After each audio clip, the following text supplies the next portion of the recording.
Italian একটি স্যুপের recipe নিয়ে চলে আসলাম, খুবই সহজ আর খুবই মজাদার। তো দেখে নিন। প্রথমে হাফ চামচ সাদা তেলে 1 চামচের মতো রসুন কুচি দিয়ে দেবো, ছোটো চামচের 1 প্যাকেট নুডলস দিয়ে দেব, সামান্য পরিমাণ পানি দিয়ে দেব, আর 4 পিস চিংড়ি মাছ নিয়ে নেব। এখানে দিয়ে দেব গাজর কুচি, পরিমাণ মতো বরবটি কুচি দিয়ে ভালো করে একটু ভেজে নেব।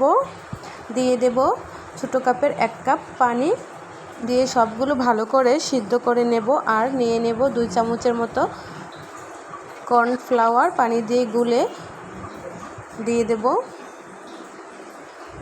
স্বাদ মতো লবণ দিয়ে দেব, আর একটা ডিম ভেঙে দিয়ে দেব। সবগুলো একসাথে ভালো করে নাড়িয়ে নিয়ে দিয়ে দেব নুডলসের মশলা, 2টা কাঁচামরিচ দিয়ে নামিয়ে নেব। রেডি হয়ে গেল আমার ঝটপট খুবই হেলদি রেসিপি। এটা খেতে অনেক